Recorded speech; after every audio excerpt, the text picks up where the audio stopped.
Today I'm going to show you a trick that'll make you so much money or save you so much money that it feels like it should be illegal.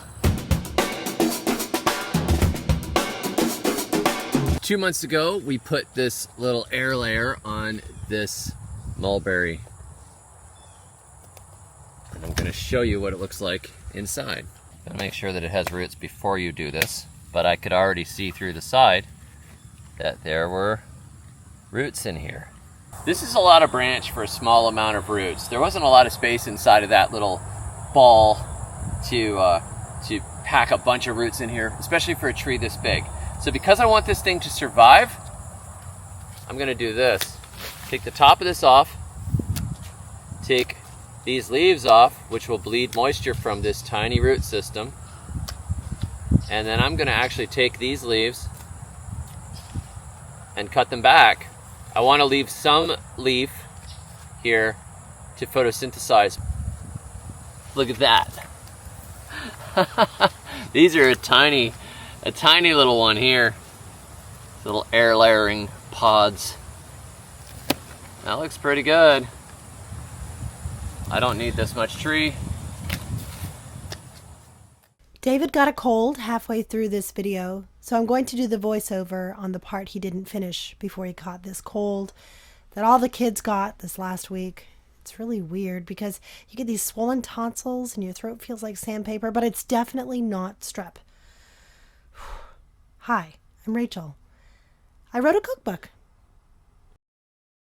The reason we cut most of the leaves off our new air layers is so the plant doesn't lose water and dry out. A lot of water is lost through the leaves. We leave a small amount of leaves for the plant to photosynthesize, but more leaves will tax the water gathering ability of the limited root system. Now that we've seen the results on a couple of air layers, here's how you do this yourself. We currently use peat moss for our air layers, but just about any soil will work. We've even seen Indians on social media using clay. You just need a medium that can stay moist and provide a home for new roots. These black clamshell air layer pods are a recent innovation. Like good American consumers, we got them on Temu. They don't work all that well, as they dry out too easily and don't always stay shut. To air layer, we choose a smaller branch and pick a spot to peel off the bark.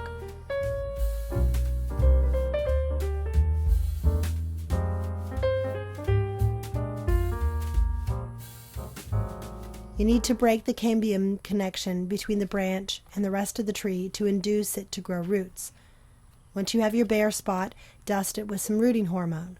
You can buy rooting hormone at any garden center or online. Once you have your branch prepared, put on your clamshell of growing medium. As I said, these black clamshells are prone to drying out inside. You could wrap them in aluminum foil or saran wrap or something to keep the moisture in, but then why did you bother going on Temu and buying these dang things anyway? I don't even know. Anyhow, we don't really recommend them, but they work okay. When you get a lot of rain this time of year, like we do, we don't bother wrapping them with anything to keep them medium moist. Also, sometimes we have to tie them to the trees so they don't fall off. Another method that doesn't require Temu shopping is to just use a Ziploc bag of growing medium. Partially fill a bag with moist peat moss, then prepare your branch.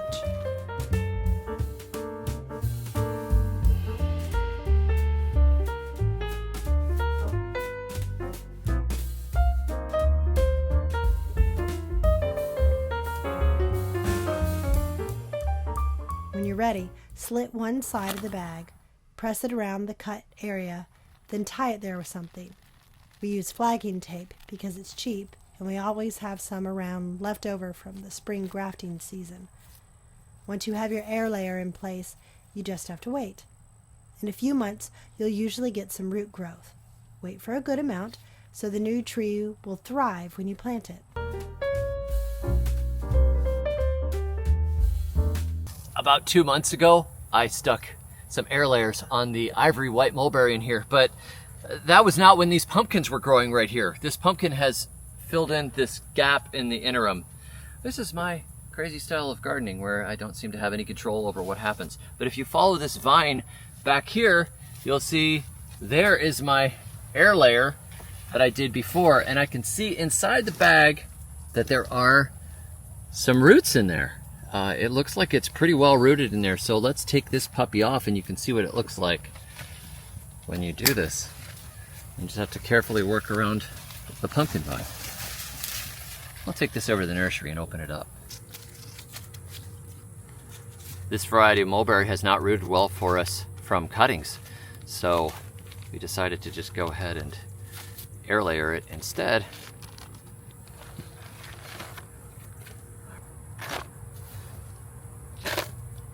You gotta take really good care of these trees when you first pot them up because they have a small root system.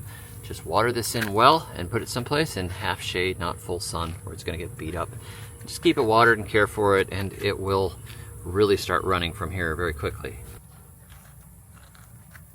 This is the Thai dwarf mulberry that you saw at the beginning of this video. That was in the nice sized little container with the roots. You see how we cut it down to the half leaves here, and all this growth has been in the last couple of weeks since we put it here in the greenhouse in the shade and kept it watered and babied. And now it's ready. I could stick it out in a little bit more sun out in the main part of our nursery. That's how easy it is. Now, what did my husband mean about making thousands from air layering? If he's made thousands, I'd like to know where it went.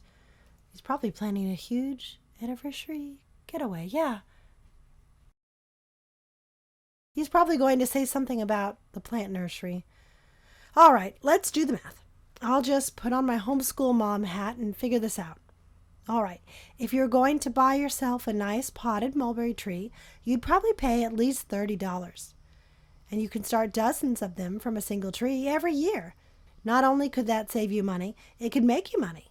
In our plant nursery, we use air layering to start trees that are harder to propagate. We can save money on buying trees if we want to plant more in our yard, but we can also sell the trees we start. Mom, what? The baby's in the tree. What? Here. Who's it? What? The baby. He's in the tree. Who was watching? Who's watching him?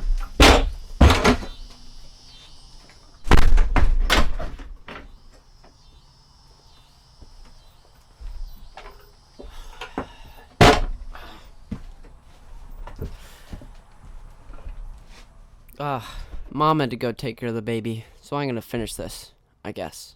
Hi, this is Ezekiel. You know, the guy with the landrace watermelons. Please buy my seeds on Etsy. If you did 40 air layers a year, grew the trees out a little, then sold them for $25 each, guess what? That's $1,000 per year. It's really easy, it takes almost no resources, and you can propagate expensive trees in just a few months and get a good-sized clone. If you watch videos from overseas, you'll see air layers done with mud and soda bottles. You can use plastic wrap, aluminum foil, and other easy methods to just make a pocket of growing medium around a 1-inch opening in the bark of a branch. That's it. Anyone can do this. Though it doesn't work on all trees, it works on quite a few of them. We've propagated mulberries, an ackee tree, mangoes, and even tangerines. Give it a try this summer. It's a great skill to know and feels like magic. Almost as good as growing watermelons, which you can buy on Etsy, as I mentioned before. There's a link in the description. That's Ezekiel's Certified Landrace Watermelons. Ask for them by name. EZEKIELS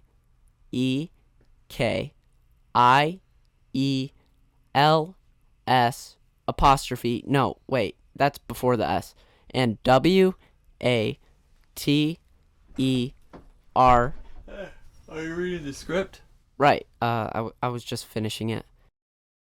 Thanks for watching. Go air layer a bunch of trees and take your vitamin C.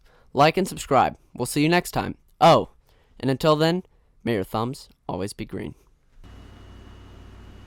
So you guys able to do all the video, or was it... Mom did part of it, didn't she? I didn't know you were in here. I mean, my voice is so bad. It's absolutely awful. It sounds like I have a frog in my nasal cavity. But it's definitely not strep.